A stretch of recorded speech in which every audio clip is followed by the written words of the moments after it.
Welcome to Homemade. Hello welcome to Homemade. ഞാൻ രമ്യ സുർജിത്ത്. ഇന്ന് ഞാൻ കാണിച്ചു തരാൻ പോകുന്നത് കായുപ്പേരി കൊണ്ടുള്ള ഐറ്റംസാണ്. സാധാരണ കായുപ്പേരി എങ്ങനെ ഉണ്ടാക്കാമെന്ന് കാണിച്ചു തരുന്നുണ്ട്. അതുപോലെ തന്നെ മസാല ചിപ്സ് എങ്ങനെ ഉണ്ടാക്കാമെന്ന് കാണിച്ചു തരുന്നുണ്ട്. പിന്നെ നമ്മൾ ചെയ്യുന്നത് കായുപ്പേരി വെച്ചിട്ട് മെഴുക്കുവരട്ടി. അത് നമ്മൾ കറിയൊന്നും ഇല്ലാത്ത സമയത്ത് നമ്മൾ പപ്പടം വെച്ചിട്ട് മെഴുക്ക് വരട്ടാറില്ലേ, അതുപോലെ തന്നെ കായുപ്പേരി വെച്ചിട്ട് നമുക്ക് മെഴുക്കുവരട്ടി ഉണ്ടാക്കാം. അതാകുമ്പോൾ നമ്മൾ ചൂടോടെ തന്നെ കഴിക്കണം. തണുത്ത് കഴിഞ്ഞാൽ ആ ചിപ്സും ചെറുതായിട്ട് തണുത്തു പോവും. അതുകൊണ്ട് ഉണ്ടാക്കിയാൽ അപ്പം തന്നെ കഴിക്കണം. നമുക്ക് പെട്ടെന്ന് തന്നെ തട്ടിക്കൂട്ടി എടുക്കാൻ പറ്റുന്ന നല്ല ടേസ്റ്റി ആയിട്ടുള്ള കായുപ്പേരി മെഴുക്കുവരട്ടിയത്. അപ്പോൾ ഇത് മൂന്നുമാണ് ഇന്ന് കാണിച്ചു തരാൻ പോകുന്നത്. അപ്പോൾ നിങ്ങൾ വീഡിയോ കണ്ടു നോക്കുക. എന്തെങ്കിലും അഭിപ്രായങ്ങളുണ്ടെങ്കിൽ നിങ്ങൾക്ക് കമൻറ്റ് ബോക്സിൽ ഇടാം. അതുപോലെ തന്നെ ആദ്യമായിട്ട് കാണുന്നവരാരെങ്കിലും ഉണ്ടെങ്കിൽ സബ്സ്ക്രൈബ് ചെയ്യാൻ മറക്കരുത്. അതുപോലെ തന്നെ തൊട്ടടുത്തുള്ള ബെൽ ബട്ടൺ കൂടെ ക്ലിക്ക് ചെയ്യുക. അപ്പോൾ മാത്രമേ ഞാനിടുന്ന വീഡിയോസിൻ്റെ നോട്ടിഫിക്കേഷനൊക്കെ നിങ്ങൾക്ക് കൃത്യമായിട്ട് കിട്ടുകയുള്ളൂ. അപ്പോൾ നമുക്ക് എങ്ങനെയാണ് ഈ കായുപ്പേരിയും മസാല ചിപ്സും അതുപോലെ തന്നെ കായുപ്പേരി കൊണ്ടുള്ള മെഴുക്കുവരട്ടിയത് ഉണ്ടാക്കുന്നതെന്ന് കണ്ടിട്ട് വരാം. ആദ്യം നമുക്കൊരു പാത്രത്തിൽ കുറച്ച് വെള്ളം എടുത്ത് അതിനകത്തേക്ക് കുറച്ച് മഞ്ഞൾപ്പൊടി കലക്കി വയ്ക്കാം. ഇതിനകത്തേക്ക് വേണം നമ്മൾ വാഴക്കയുടെ തൊലിയൊക്കെ കളഞ്ഞിട്ട് ഒരു 10 മിനിറ്റ് നേരം മുക്കി വയ്ക്കണം. അപ്പോഴേക്കും അതിൻ്റെ കറയൊക്കെ നന്നായി പോയി കിട്ടും. ഇങ്ങനെയാണ് പൊതുവേ എല്ലാവരും ചെയ്യാറുള്ളത്. നമുക്ക് വേണമെങ്കിൽ ഇങ്ങനെ മുക്കി വെച്ചില്ലെങ്കിലും കുഴപ്പമൊന്നുമില്ല, അതിന് വലിയ കറയൊന്നും ഉണ്ടാവില്ല. ഇവിടെ അമ്മയൊക്കെ അങ്ങനെ ചെയ്യാറുണ്ട്, പക്ഷേ ഒരു കുഴപ്പവും വരാറില്ല. അങ്ങനെ കറയൊന്നും തോന്നില്ല നമുക്ക്. അപ്പോൾ എങ്ങനെ വേണമെങ്കിലും നിങ്ങളുടെ ഇഷ്ടത്തിനനുസരിച്ച് ചെയ്യുക. അപ്പോൾ ഞാനിപ്പോൾ കയ്യിൽ കറയൊന്നും പറ്റാതിരിക്കാനായിട്ട് കുറച്ച് വെളിച്ചെണ്ണ തേച്ച് കൊടുത്തിട്ടുണ്ട്. അതിനുശേഷം വാഴക്കയുടെ രണ്ടറ്റവും ഇതുപോലെ മുറിച്ച് മാറ്റാം. ഇനി നമുക്കതിൻ്റെ അരികു വശം ഇങ്ങനെ തള്ളി നിൽക്കുന്ന കൂർത്തിരിക്കുന്ന അരികു വശം ഉണ്ടല്ലോ, അവിടെ നോക്കി നമുക്കിതുപോലെ കത്തി വെച്ചിട്ട് ചെറുതായിട്ടൊന്ന് വരഞ്ഞു കൊടുക്കാം. അതിനുശേഷം നമ്മളിങ്ങനെ കൈ കൊണ്ട് ആ കത്തി വെച്ച് പതുക്കെ ഒന്ന് പൊക്കി കൊടുത്തിട്ട് കൈ വെച്ച് പൊളിച്ചാൽ അതിൻ്റെ തൊലിയെല്ലാം നന്നായിട്ട് വിട്ട് കിട്ടും. അപ്പോൾ ആ രീതിയിൽ വേണം നമ്മൾ ചിപ്സ് ഉണ്ടാക്കാനായിട്ട്, തൊലി കളഞ്ഞെടുക്കാനായിട്ട്.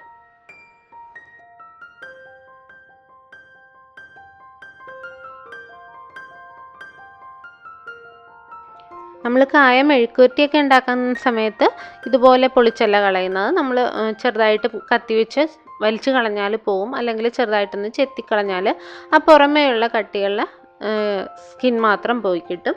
ബാക്കി അതിൽ തന്നെ ഉണ്ടാവും. അങ്ങനെയാണ് നമ്മൾ മെഴുക്കുവരട്ടി ഉണ്ടാക്കാനായിട്ട് തൊലി കളഞ്ഞെടുക്കുന്നത്. പക്ഷേ നമ്മൾ ചിപ്സ് ഉണ്ടാക്കാൻ നേരത്ത് ഇതുപോലെ തന്നെ നന്നായിട്ട് തൊലി കളഞ്ഞെടുക്കുക. അതിനുശേഷം ആ മഞ്ഞൾ വെള്ളത്തിലേക്ക് ഇട്ട് കൊടുക്കുക. അതവിടെ 10 മിനിറ്റ് അങ്ങനെ ഇരിക്കട്ടെ. ആ സമയത്ത് നമുക്കൊരു കപ്പിൽ കുറച്ച് വെള്ളം എടുത്തിട്ടുണ്ട്, ഒരു അരക്കപ്പ് വെള്ളം എടുത്തിട്ടുണ്ട്. അതിനകത്തേക്ക് നമ്മുടെ ഉപ്പേരിക്ക് ആവശ്യമായിട്ടുള്ള അത്രയും ഉപ്പും അതുപോലെ തന്നെ മഞ്ഞൾപ്പൊടിയും ചേർത്ത് കൊടുക്കാം. അര ടീസ്പൂൺ തൊട്ട് 1 ടീസ്പൂൺ, അത് ഓരോരുത്തരുടെ ചിപ്സിൻ്റെ ഉപ്പിൻ്റെ കണക്കനുസരിച്ചിട്ട് ഇട്ട് കൊടുക്കുക. ചിലർക്ക് നല്ല ഉപ്പുള്ള ചിപ്സ് ആയിരിക്കും ഇഷ്ടം, ചിലർക്ക് ഉപ്പ് തീരെ കുറവ് മതിയാവും. അതിനനുസരിച്ചിട്ട് ഉപ്പും കുറച്ച് കളറിന് വേണ്ടിയിട്ട് നമുക്ക് മഞ്ഞൾപ്പൊടിയും കൂടെ ചേർത്ത് നന്നായിട്ട് കലക്കി വയ്ക്കാം. കുറച്ച് കോൺസെൻട്രേറ്റഡ് ആയിട്ട് വേണം, എന്നാൽ മാത്രമേ ആ ഉപ്പേരിയിലേക്ക് ഉപ്പ് പിടിച്ച് കിട്ടുള്ളൂ. അപ്പോൾ അതും കലക്കി വയ്ക്കാം. ഇപ്പോൾ ഒരു 10 മിനിറ്റ് കഴിഞ്ഞു. ഇനി നമുക്ക് ഈ വാഴക്ക എടുത്തിട്ട് നന്നായിട്ട് അതിലെ വെള്ളം ഒന്ന് എന്തെങ്കിലും ഒരു തുണി വെച്ചിട്ടോ ടിഷ്യൂ വെച്ചിട്ടോ തുടച്ച് മാറ്റാം. നന്നായിട്ട് ഡ്രൈ ആയിട്ടിരിക്കുന്നതാണ് നല്ലത്, ചിപ്സ് വറുക്കാനുള്ളതല്ലേ. അപ്പോൾ നന്നായിട്ട് അതിൻ്റെ വെള്ളമെല്ലാം ഒപ്പി മാറ്റാം.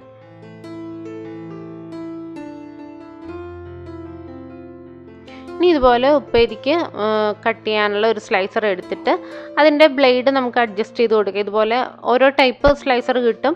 അപ്പോൾ ഏതാണോ ഉള്ളതെന്ന് വെച്ച് കഴിഞ്ഞാൽ എടുത്തിട്ട് ഇതുപോലെ അഡ്ജസ്റ്റ് ചെയ്ത് കൊടുക്കുക. ഞാൻ കുറച്ച് തിന്നായിട്ടുള്ള നല്ല നൈസായിട്ടുള്ള ചിപ്സാണ് ഉണ്ടാക്കുന്നത്, അതാണ് നമുക്ക് കഴിക്കാനും സുഖം. അപ്പോൾ അത് ഓരോരുത്തരുടെ ഇഷ്ടത്തിനനുസരിച്ച് അതിൻ്റെ കട്ടി അഡ്ജസ്റ്റ് ചെയ്ത് കൊടുക്കുക. അതിനുശേഷം എണ്ണ ചൂടാക്കാൻ വയ്ക്കാം. ഞാനിവിടെ വെളിച്ചെണ്ണയാണ് എടുത്തിട്ടുള്ളത്. അപ്പോൾ കായുപ്പേരിക്കൊക്കെ എപ്പോഴും വെളിച്ചെണ്ണയാണ് ടേസ്റ്റ്. അപ്പോൾ എണ്ണ ചൂടായി വരുമ്പോഴേക്കും അതിനകത്തേക്ക് ഇതുപോലെ ഡയറക്റ്റായിട്ട് നമുക്ക് അരിഞ്ഞിട്ട് കൊടുക്കാം. പിന്നെ ആദ്യമായിട്ടൊക്കെ ചെയ്യുന്നവരാണെങ്കിൽ ഈ ചൂടടിക്കും എന്നുള്ളൊരു പേടി ഉണ്ടെന്നുണ്ടെങ്കിൽ ഒരു പാത്രത്തിലേക്ക് അരിഞ്ഞ് മാറ്റിയതിന് ശേഷം നമുക്ക് ഇതിനകത്തേക്ക് എണ്ണയിലേക്ക് ഇട്ട് കൊടുത്താൽ മതിയാവും. തീയൊക്കെ മീഡിയം ഫ്ലെയിമിൽ വെച്ചിട്ട് ചെയ്യണം, അല്ലെങ്കിൽ ആദ്യം തന്നെ അത് കരിഞ്ഞു പോവും, ഉദ്ദേശിച്ച ആ ഒരു ക്രിസ്പിനെസ് കിട്ടില്ല. അപ്പോൾ ഒരു മീഡിയം ഫ്ലെയിമിൽ വെച്ചിട്ട് ഇതുപോലെ അരിഞ്ഞെടുക്കുക. പിന്നെ കൂടുതൽ നേരം അരിഞ്ഞൊരു പ്ലേറ്റിലേക്ക് വെച്ചേക്കരുത്, അത് തമ്മിൽ ഒട്ടിപ്പിടിച്ച് പോവും, നമ്മൾ വിട്ട് കിട്ടില്ല എല്ലാം തമ്മിൽ. അപ്പോൾ അങ്ങനെ വറുക്കാൻ നേരത്ത് മാത്രം അരിഞ്ഞെടുക്കുക, അതാണ് നല്ലത്. അപ്പം ഞാൻ ഡയറക്റ്റായിട്ട് തന്നെയാണ് കട്ട് ചെയ്ത് എണ്ണയിലേക്ക് ഇടുന്നത്. അപ്പോൾ ഇത് നന്നായിട്ട് ഒന്ന് മൂത്ത് വരണം. ഒത്തിരി അങ്ങ് ഫ്രൈ ആയി വരുന്നതിന് മുന്നേ തന്നെ ഉപ്പും മഞ്ഞൾപ്പൊടിയും ചേർക്കാനാണെങ്കിൽ ചേർക്കാം. ഞാനിപ്പോൾ ചേർക്കുന്നില്ല, കാരണം ഞാനിത് മസാല ചിപ്സാണ് ഉണ്ടാക്കാൻ ആദ്യം പോകുന്നത്. അതുകൊണ്ട് ഞാനിപ്പം ഉപ്പൊന്നും ചേർത്ത് കൊടുത്തിട്ടില്ല. അപ്പോൾ ഇത് നന്നായിട്ട് മൂത്ത് കഴിഞ്ഞപ്പോഴേക്കും ഒരു പാത്രത്തിലേക്ക് കോരി മാറ്റുകയാണ്. ഒരല്പം എണ്ണയോടുകൂടി തന്നെ കോരി മാറ്റുന്നതാണ് ഈ മസാല ചിപ്സ് ഉണ്ടാക്കാനായിട്ട് നല്ലത്. അപ്പോൾ എണ്ണ ഒത്തിരി അങ്ങ് വാർന്നു പോകരുത്, ആ രീതിയിൽ കോരിയെടുക്കുക. ഇനി അതിനകത്തേക്ക് കുറച്ച് ഉപ്പ് ചേർത്ത് കൊടുക്കാം. പിന്നെ നമുക്ക് ഇതിനകത്തേക്ക് ജീരകത്തിൻ്റെ പൊടി ചേർത്ത് കൊടുക്കാം. എല്ലാം കുറേശ്ശെ മതി, ഒരു 1/4 ടീസ്പൂണിനടുത്ത് ചേർത്താൽ മതിയാവും. പിന്നെ ഒരു 1/4 ടീസ്പൂണിനടുത്ത് കുരുമുളക് പൊടി ചേർത്ത് കൊടുക്കുന്നുണ്ട്.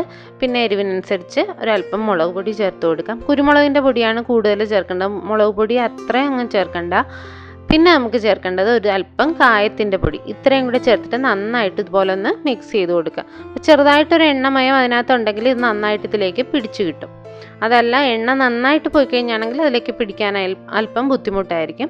അപ്പോൾ ഒരല്പം എണ്ണയോടുകൂടി തന്നെ ഇതുപോലെ കോരിയെടുത്ത് നന്നായിട്ടൊന്ന് മിക്സ് ചെയ്ത് കൊടുക്കുക. അപ്പോൾ നല്ല ടേസ്റ്റി ആയിട്ടുള്ള മസാല ചിപ്സ് ഇവിടെ റെഡി ആയിട്ടുണ്ട്. ഇനി നമുക്ക് സാധാരണ ചിപ്സിന് വേണ്ടിയിട്ട് നേരത്തെ പോലെ തന്നെ അരിഞ്ഞിട്ട് കൊടുക്കാം. അതിനുശേഷം ഇതിനകത്തേക്ക് ഞാൻ ഡയറക്റ്റായിട്ട് തന്നെ ഉപ്പും മഞ്ഞൾപ്പൊടിയും ചേർത്ത് കൊടുക്കുകയാണ്. അപ്പം ചിപ്സ് ഏകദേശം മൂത്ത് വരാറാകുമ്പോഴേക്കും അതിൻ്റെ ആ ഒരു ബബിൾസ് എല്ലാം, പതകളുണ്ടല്ലോ, എണ്ണയിലുള്ള പതയെല്ലാം പോയി കഴിയുമ്പോൾ വേണം ഇതുപോലെ ഉപ്പും മഞ്ഞളും കൂടെ നമ്മൾ കലക്കിയതാണല്ലോ, അതൊരു 1/2 ടീസ്പൂൺ തൊട്ട് 1 ടീസ്പൂൺ വരെ നമ്മുടെ ആവശ്യത്തിനനുസരിച്ച് ഒഴിച്ചു കൊടുക്കുക. അത് കഴിയുമ്പോഴേക്കും നന്നായിട്ട് മൂത്ത് വരും, പെട്ടെന്ന് തന്നെ മൂത്ത് വരും. അപ്പോൾ നമുക്ക് കോരി മാറ്റാം. അപ്പോൾ നമ്മുടെ അടിപൊളിയായിട്ടുള്ള ചിപ്സും റെഡി ആയിട്ടുണ്ട്. ഞാനിവിടെ കനം കുറച്ചാണ് ഉണ്ടാക്കി എടുത്തിരിക്കുന്നത്. അങ്ങനെ ആകുമ്പോൾ നമുക്ക് ഈ ഞാൻ പറഞ്ഞ മസാല ചിപ്സിനും ടേസ്റ്റാണ്. അതുപോലെ തന്നെ ഇനി അടുത്തത് കാണിക്കാൻ പോകുന്നത് ചിപ്സ് മെഴുക്ക് വരട്ടിയതാണ്. അപ്പോൾ അതിനും ഏറ്റവും തിന്നായിട്ടുള്ള ചിപ്സാണ് ഏറ്റവും ടേസ്റ്റ്. അപ്പോൾ നമുക്ക് അങ്ങനെ ഉണ്ടാക്കാൻ പറ്റില്ലെങ്കിൽ വാങ്ങിക്കുന്ന ചിപ്സ് വെച്ചിട്ടും ചെയ്യാം. അപ്പോൾ നല്ല തിന്നായിട്ടുള്ള ചിപ്സാണ് ഈ മെഴുക്ക് വരട്ടാനായിട്ട് എപ്പോഴും ടേസ്റ്റ്. അപ്പോൾ ഞാൻ കുറച്ച് ചിപ്സ് ഇവിടെ എടുത്ത് ഒരു പാത്രത്തിൽ വെച്ചിട്ടുണ്ട്. അത് ഇതുപോലെ കൈ വെച്ച് ഒന്ന് തിരുമ്മി ഒന്ന് പൊട്ടിച്ചു കൊടുക്കുക.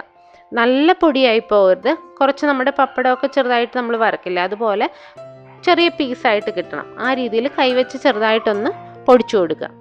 ഇനി നമുക്കത് മെഴുക്ക് വരട്ടിയെടുക്കാം. അതിനുവേണ്ടി ഞാനൊരു പാൻ ചൂടാക്കാൻ വെച്ചിട്ടുണ്ട്. അതിനകത്തേക്ക് 1-2 ടേബിൾ സ്പൂൺ വെളിച്ചെണ്ണ ഒഴിച്ചു കൊടുക്കാം. വെളിച്ചെണ്ണയാണ് കേട്ടോ ടേസ്റ്റ്, അപ്പോൾ അതെപ്പോഴും ശ്രദ്ധിക്കുക. അതിനകത്തേക്ക് നമുക്ക് കുറച്ച് വെളുത്തുള്ളിയും കുറച്ച് ചെറിയ സാധാരണ ചുവന്നുള്ളിയും കൂടെ ചേർത്ത് കൊടുക്കാം. അത് രണ്ടും നന്നായിട്ട് ചതച്ചെടുക്കാം. ഒരു 5-6 അല്ലി വെളുത്തുള്ളി, 5-6 ചുവന്നുള്ളിയും കൂടെ നന്നായിട്ട് ചതച്ച് ഇതിനകത്തേക്ക് ഞാൻ ചേർത്ത് കൊടുത്തിട്ടുണ്ട്. ഇനി ഇതൊന്ന് ചെറുതായിട്ട് മൂപ്പിച്ചെടുക്കുക. ഒന്നും മുരിഞ്ഞു വരണം, ആ രീതിയിൽ മൂപ്പിച്ചെടുക്കണം. ചെറുതായിട്ടൊന്ന് വാടി വരുമ്പോൾ അതിനകത്തേക്ക് നമുക്ക് കുറച്ച് കറിവേപ്പിലയും കൂടെ ചേർത്തിട്ട് എല്ലാം കൂടെ നന്നായിട്ടൊന്ന് മുരിച്ചെടുക്കണം. ഇപ്പോൾ വെളുത്തുള്ളിയും ഉള്ളിയൊക്കെ ചെറുതായിട്ടൊന്ന് മൂത്ത് വരുന്നുണ്ട്. ഈ സമയത്ത് നമുക്ക് അതിനകത്തേക്ക് കറിവേപ്പില ചേർത്ത് കൊടുക്കാം. അത് കഴിഞ്ഞ് കറിവേപ്പിലയും കൂടെ മൊരിഞ്ഞു വരുമ്പോഴേക്കും ഉള്ളിയും എല്ലാം കറക്റ്റ് മൂപ്പായി കിട്ടും. അപ്പോൾ നന്നായിട്ട് മൊരിഞ്ഞു വരണം, അപ്പോഴാണ് അത് ടേസ്റ്റ് വരിക. അപ്പോൾ നന്നായിട്ട് മീഡിയം ഫ്ലെയിമിലിട്ട് തന്നെ മൂപ്പിച്ചെടുക്കുക. ഹൈ ഫ്ലെയിമിലിട്ട് കഴിഞ്ഞാൽ പെട്ടെന്ന് അങ്ങ് കരിഞ്ഞു പോവും. അപ്പോൾ അത് തീ അഡ്ജസ്റ്റ് ചെയ്ത് നമുക്കതൊന്ന് മുരിച്ചെടുക്കാം. ഇനി നമുക്ക് ഇതിനകത്തേക്ക് ഒരല്പം ഉപ്പ് ചേർത്ത് കൊടുക്കാം. നമ്മൾ ചിപ്സ് വറുത്തപ്പോൾ അതിനകത്ത് ഉപ്പ് ചേർത്തിട്ടുണ്ട്. അപ്പോൾ ഈ ഉള്ളിക്കൊക്കെ ഒരു ഉപ്പ് പിടിക്കാൻ വേണ്ടി മാത്രം ഒരു അല്പം ഉപ്പ് ചേർത്ത് കൊടുക്കുക. പിന്നെ ഇതിനകത്തേക്ക് നമുക്ക് ഒരല്പം മുളക് പൊടിയും ഒരല്പം കുരുമുളക് പൊടിയും കൂടെ ചേർത്ത് കൊടുക്കാം.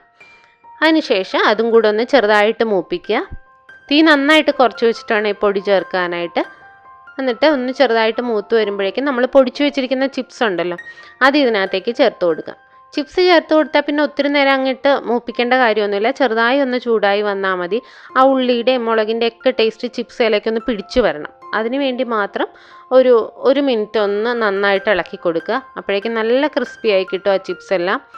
അപ്പം നല്ല ചൂടോടെ കഞ്ഞിയുടെ കൂടെയും ചോറിൻ്റെ കൂടെയൊക്കെ മോര് കറിയൊക്കെ ഉണ്ടെങ്കിൽ അതിൻ്റെ കൂടെ ചേർത്ത് കഴിക്കാൻ അടിപൊളിയാണ്. നമുക്ക് വെറുതെ ആണെങ്കിലും ഒരു സ്നാക്സ് ആയിട്ടാണെങ്കിലും ഇത് കഴിക്കാം.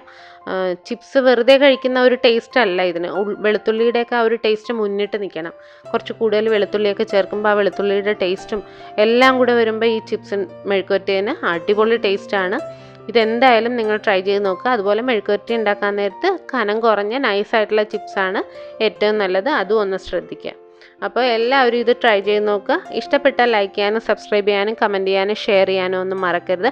അതുപോലെ നിങ്ങൾക്ക് പുതിയ റെസിപ്പീസ് ഏതെങ്കിലും ആവശ്യമുണ്ടെങ്കിൽ അതും കമൻറ്റായിട്ട് അറിയിക്കാം. എൻ്റെ വീഡിയോയിൽ എന്തെങ്കിലും മാറ്റം വരുത്തണമെങ്കിലും അതും നിങ്ങൾക്ക് അറിയിക്കാം.